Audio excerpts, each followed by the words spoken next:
mastering sendiri itu kompleks.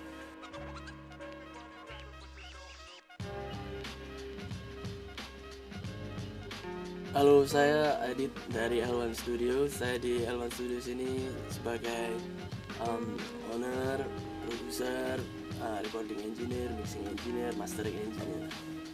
Jadi beberapa lalu, mungkin tepatnya pada bulan September, November kelihatannya, itu L1 Studios kedatangan band dari Surabaya, band bergenre reggae dub gitu, nama bandnya Indonesian Rise. Di band itu mereka merencanakan untuk menggarap sebuah album yang namanya sekarang sudah rilis pada bulan Mei kemarin, itu nama fixnya Prologue. Cuman sebelum kita proses recording itu ada namanya pre-production, di mana band-band itu biasanya bikin lagunya di studio-studio rehearsal. Jadi ketika band masuk ke L1 Studio, materi-materi mereka sudah mateng gitu. Jadi itu yang bikin pada proses rekaman itu sendiri lancar. Nah, untuk proses rekaman itu sendiri biasanya kita mulai dari bassnya dulu, bass tracknya dulu, mulai dari drum, habis itu naik lagi ke bass. Mereka datang ke L1, dia sudah siapin materi drumsnya sama keyboardnya, itu sudah mereka bawa. Jadi ketika mereka datang ke studio tinggal diimport. Nah, drum-drum itu tinggal kita import. Buat saya sendiri sih, kita belajar baru lagi nih, oh ada kedatangan ska, kedatangan reggae, kita dikasih tahu referensi mereka, anak-anak rock, anak-anak metal, referensinya ini itu. Jadi lebih ke arah senengnya itu ya belajar lagi gitu. Oh ternyata reggae itu dibuat kayak gini, oh ada namanya di dub. Jadi kita lebih banyak nge-explore yang belum pernah saya lakukan sebelumnya. Proses rekamannya ini ada namanya teknik reamping, yang mana track di album itu ada suara snare yang tiba-tiba ada suara flangernya, ada suara delaynya. Nah itu dihasilkan semua dari stompok dari gitarisnya. Jadi istilahnya pada saat rekaman tuh kita nge-mix bareng untuk ciptakan. Kalau misalkan kalian dengar di albumnya ada kayak suara-suara unik yang belum kalian dengerin, nah itu rata-rata sih itu kita bikin bareng sama player-player di Indonesian Rise. Kita maksimalin alat yang kita punya. Hampir semua player ini ikut campur tangan di dalam proses pembuatan sound itu tadi. Kalau untuk soundnya sendiri sih anak-anak Indonesian Rise kasih referensi mereka.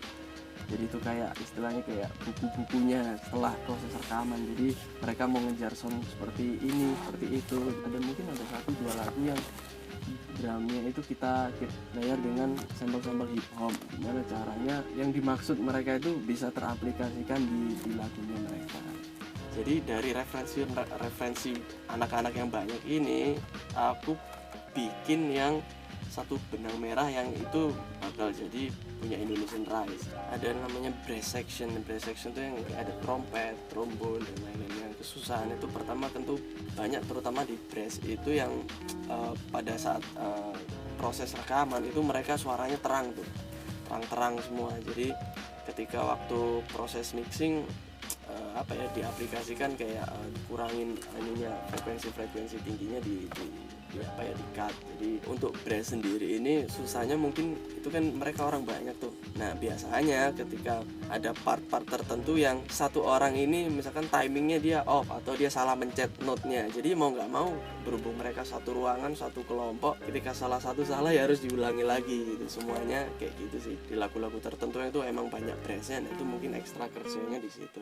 Kalau tadi itu brass, mungkin record gitar, tentu gitarisnya dia bawa ampli sendiri, stompok sendiri. Dan untuk gitar sih enggak ruwet sih, karena sudah tahu apa yang mau dia kejar, suaranya jadi lebih cepat proses untuk gitarnya. Untuk vokal sendiri ini istimewa sih sebenarnya, maksudnya lebih ke arah personal musisinya sendiri. Kayak recording itu sudah bagian dari hidupnya, jadi kayak di otaknya itu sudah ada Pro Tools-nya gitu. Jadi ketika tik vokal itu di Indonesian Rise itu kayak kayak jalan tol gitu loh, smooth gitu, nggak ada rintangan, halangan. Setelah proses rekaman, terus kita proses mixing, berangkat ke mastering. Nah di album Indonesian Rise ini ada 10 lagu, dan masing-masing lagu itu ada kayak colornya sendiri-sendiri. Ada lagu yang dark sekali, ada yang terang. Nah di mastering itu sebisa mungkin agak didekatkan, terutama di bagian level. Sebagai engineer kita harus tahu apa yang mau dimaksud klien itu harus bisa terrealisasikan di dunia suara.